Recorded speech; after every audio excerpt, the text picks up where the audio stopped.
Flow FM Sport. Hi Nadine, congrats on the win and a sensational innings.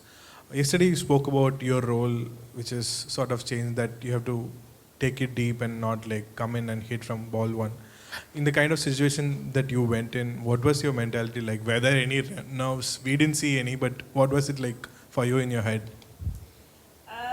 Yeah, look, I think when me and Chloé were batting together, we just said we wanted to take it deep, and we felt like if the two of us were still batting in the back end, we backed ourselves to get 10 runs and over in the last 4 or 5 overs. So, yeah, it was just about being really positive, taking the smart option, I guess, and yeah, still try and put their bowlers under pressure. Obviously, you played out a little bit of Kranti and a few overs up front once you, and then that over came in where a 6 and a 4 came of Kranti. Like, what were the conversations in between with Chloé in terms of who to attack and who to play out in that situation?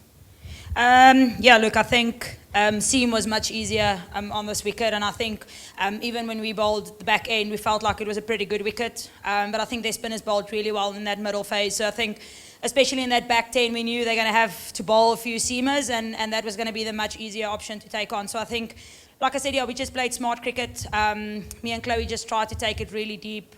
We knew that if we had to get 40 of the last 4, and the two of us were still batting, that we could get it. So it was just about building that partnership, getting ourselves in, and then taking especially the paces down. That was always the plan, to try and take the paces down, which was much easier on that surface.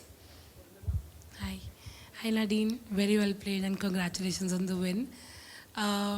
Talk to us about the drama of that one particular over. There was a bowling change, and then you hit a couple of sixes, and then there was a hold up where you were clearly not happy with what was going on. Just the whole over, like if you can just break it down for us, like the whole drama of it.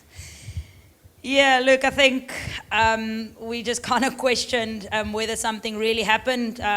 We obviously felt like it was quite tactical from India to try and slow the game down, but I think in the end it actually worked out quite well, because we also got a bit of a refreshment, and it just gave me a few seconds to restart my head and my game plans as well. So I think in the end it worked out quite well, but yeah, we knew it was quite tactical. They really tried to slow the game down, especially with starting the over quite well, and then it was all about just slowing things down. But like I said, it worked out quite well for us.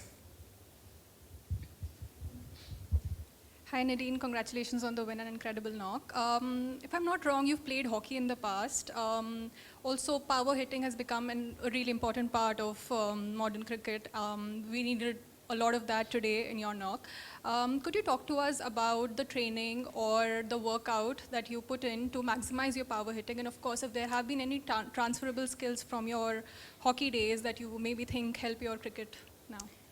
Yeah, I was never that good in hockey, but I think with hockey it kind of helps you to hit those awkward gaps where there's no, like, normally not fielders. But yeah, I think it's my natural game. I think I've always been kind of more an aggressive batter, trying to take the game on, and I think today it was just about not trying to overhit the ball. I think simplicity is everything. So I think today it was just about really backing myself and not, like I said, not try and overhit it, and just time the ball. It was quite a good wicket, so I think, yeah, like I said, it just worked out well, especially with the paces, just try and use the pace. Yeah, and maybe what is your workout routine like? Do you focus more on compound lifts, or maybe is it largely focused on, maybe trying to maximize hitting the big runs? Yeah, I think our trainer is obviously brilliant in his job. So I think we do have a lot of power stuff that we do that's specific for batting, and also being a seamer. So you kind of do a lot of gym stuff to try and get us as strong as possible. And like I said, specific workouts that goes well with bowling, and then the same with batting. But yeah, like I said, it's something that comes quite natural to me. I've always kind of been a power hitter since I was quite young, and I think I just really try and back that as much as I can, and back my ability to try and clear boundaries or hit the ball as hard as I can. Hi Nadine. India has a particular weakness against left-arm spinners. Can you tell me what the team's plan was with Chloé and Laura? Because Chloé mentioned on broadcast that she sat up all night thinking about plans before the India game. Yeah, I think as a batter, it's always quite tough when the ball's turning away. So I think obviously we have two very good left arm spinners, and it was quite a right-handed dominant batting lineup. So I think Chloé and Mlaba did a brilliant job for us, especially in that middle, so that we could restrict India to 250 at the end. But yeah, like I said, it's always quite tough when the ball's turning away. Everybody kind of prefers the ball coming back in. So I think, but you still have to nail it. You still have to bowl very well, and I think they bowled really well today on that wicket. Yeah, hi. The India were reeling at one point, losing 6 wickets, but Richa came and took the score to completely won.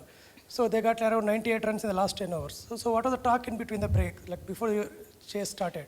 So was there any talk about the shift in momentum? And when you lost 2 wickets within the power play, what was the talk before you entered the crease? Yeah, I think they batted quite well in the last 10 to get to a competitive total, but we still felt like it was probably par.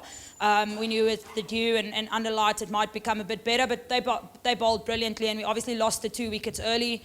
But I think we had a few partnerships just to kind of, I think Laura and Chloé did well in that middle, just to stick it through a little in that tough period. And then I think, yeah, like I said, I think it got much better later on with the seamers. So yeah, we were pretty confident in chasing 250. I think we made it a bit harder for ourselves than we would have liked. But yeah, like I said, there's a lot of positives, and glad we got over the line today.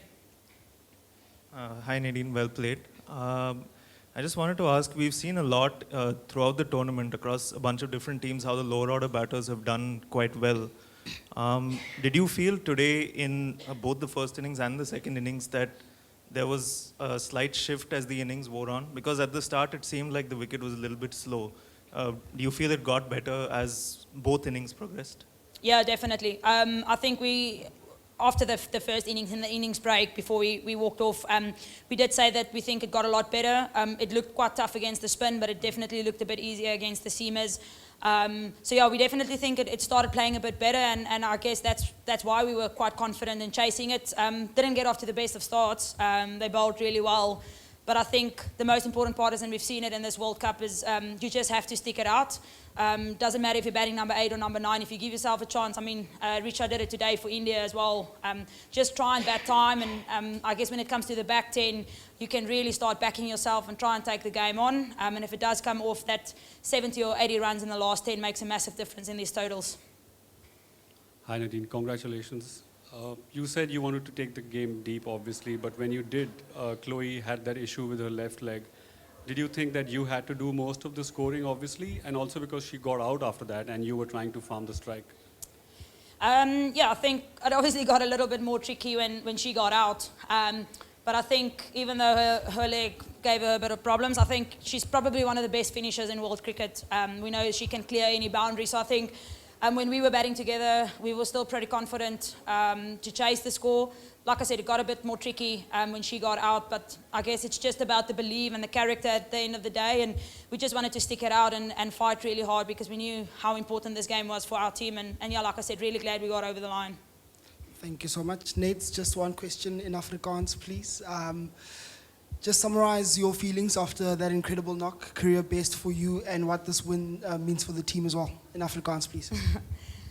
Ja, het nie eintlik veel woorde nie, om eerlik te wees. Maar ja, ek dink great om deel te wees van 'n wen en daar te wees aan die einde. Dis my rol in die span is om daar te wees tot die einde, en die span deur te sien. En ja, nog nie regtig veel geleenthede gehad hierdie wêreldbeker nie, maar dit was great om daar te wees tot die einde en seker te maak dat die span oor die lyn kom. Thank you. Thank you so much, ladies and gentlemen. That brings us to the end.